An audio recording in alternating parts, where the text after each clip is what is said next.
Le parti haïtien Tête Calais, le PHTK, se mobilise et réclame le départ de Joscéan Privert du pouvoir le 14 juin. Le porte-parole du parti dit vouloir protéger le vote de ceux qui ont choisi Jovenel Moïse et exhorte le Conseil électoral provisoire à ne pas tenir compte des recommandations de la Siève.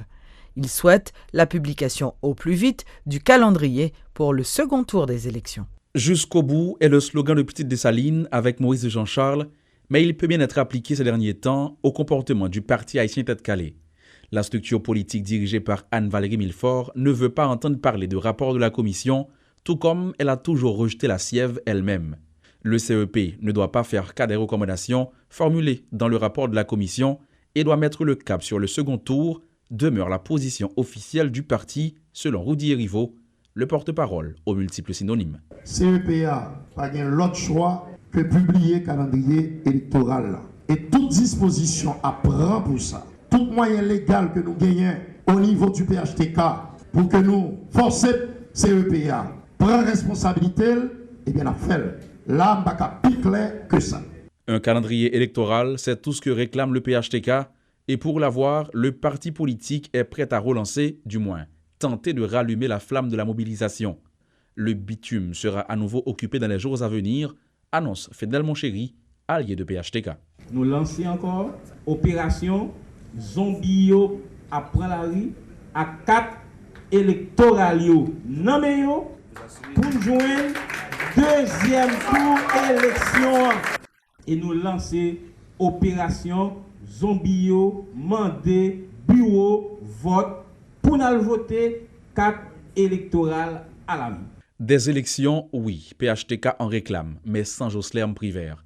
Défendant encore les clauses de l'accord du 5 février, les PHTKistes veulent voir le chef de l'État vider les lieux le 14 juin. Et ont-ils les moyens de leur politique pour y parvenir? Rudy Erivo est plutôt confiant. Nous, position officielle, président Chambasla, qui parlait au nom de ses collègues, et bien nous-mêmes tous, partisans PHTK, nous plus que jamais déterminés pour être capables de prendre toute disposition que la Constitution, que la loi Bayo, pour être capables d'atteindre l'objectif, sa démocratie a exigé. À savoir, un monde qui a posé signature au bas de document, il est condamné pour le respecter. C'est peu de le dire, la pression est grande sur les 9 conseillers électoraux.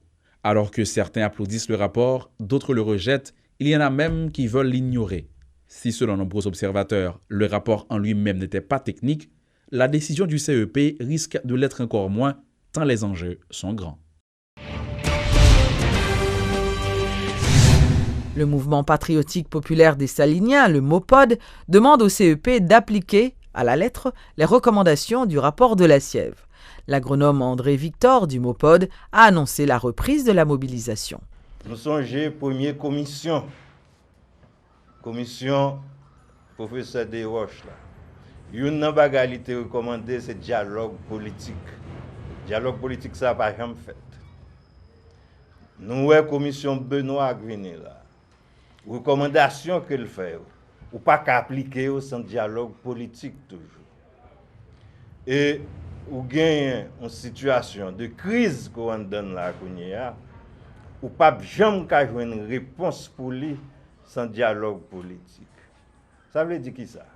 Ça veut dire que si nous avons fait dépassement ça, nous entrons dans le dialogue politique là, ça demande des réponses pour des questions fondamentales.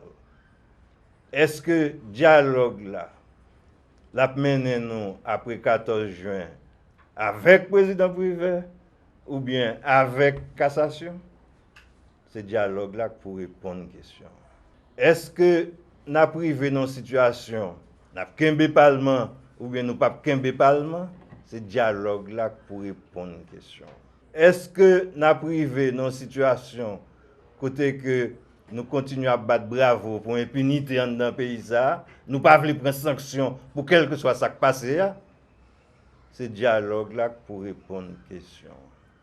Si nous voulons faire dépassement ça, MOPOD a lancé un appel pour dialogue ça, pour ne pas faire un faux dialogue, j'en suis habitué fait là.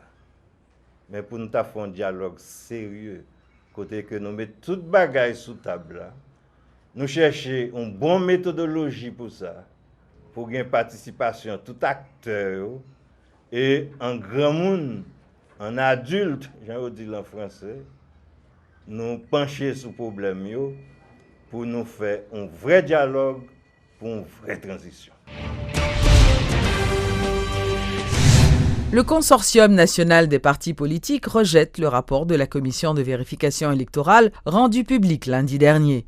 Lors d'une conférence de presse, les responsables ont exhorté le CEP à ne pas appliquer les recommandations du document.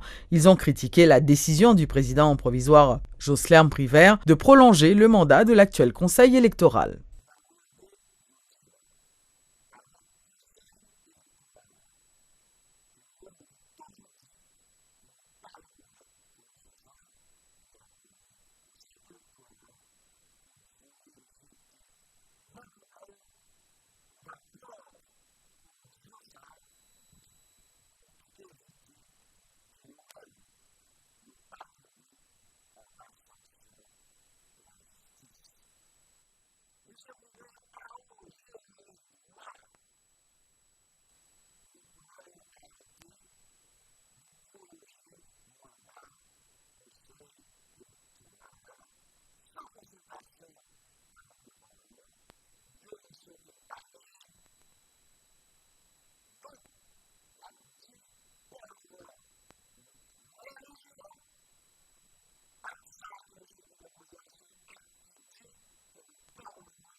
Le candidat à la présidence Clarence Renoy, lui, salue le rapport de la Commission indépendante d'évaluation et de vérification électorale.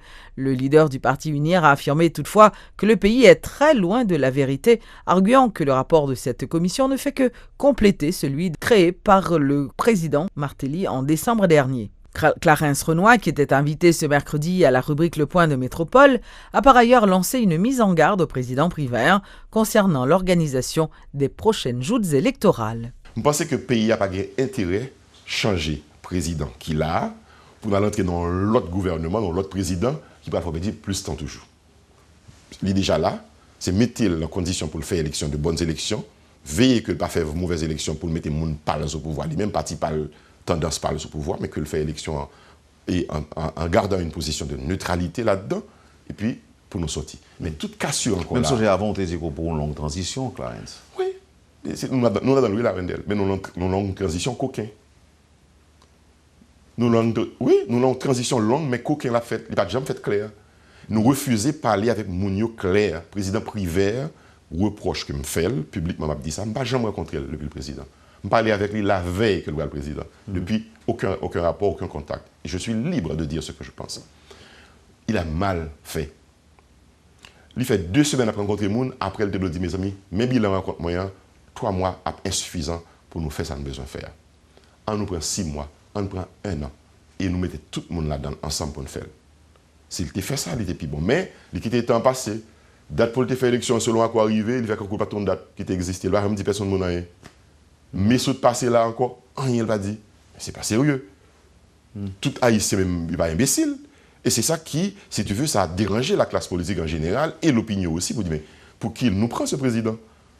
Il a un accord qu'il a signé, même s'il y a une difficulté pour accord respecter, nous comprenons, mais pour ça, pas venir dire nous, voilà où nous en sommes et on continue ensemble toujours.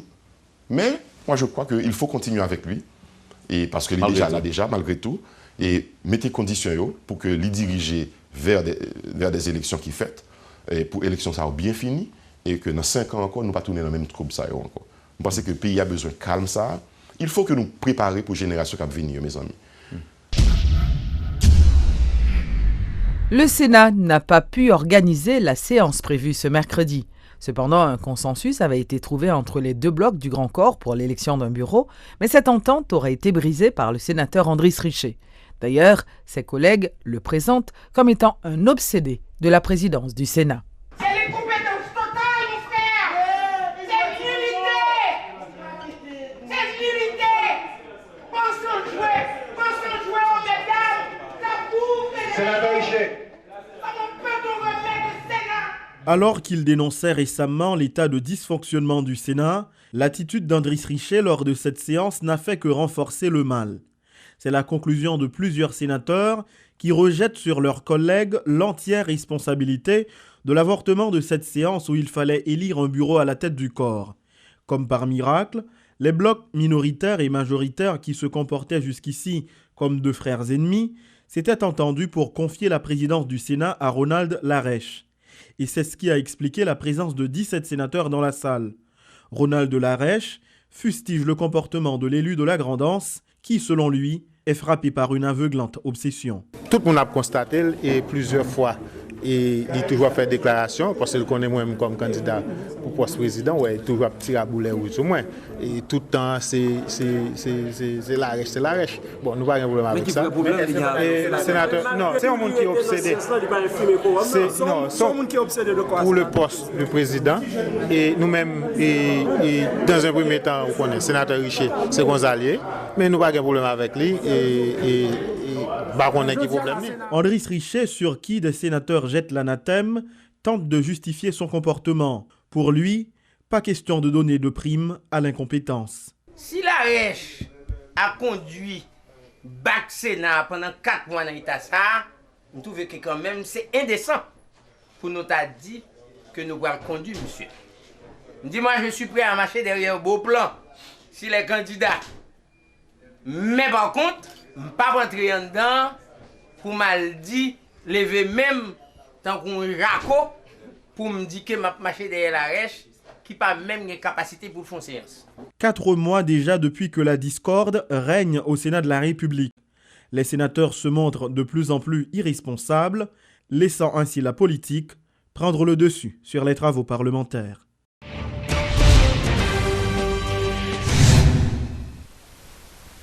L'organisation Food for the Poor fête ses 30 ans en Haïti. Monseigneur Auger Beauvoir, qui en est le directeur exécutif, annonce toute une série d'activités, parmi lesquelles on compte la construction d'un village de pêcheurs à la petite rivière de l'Artibonite.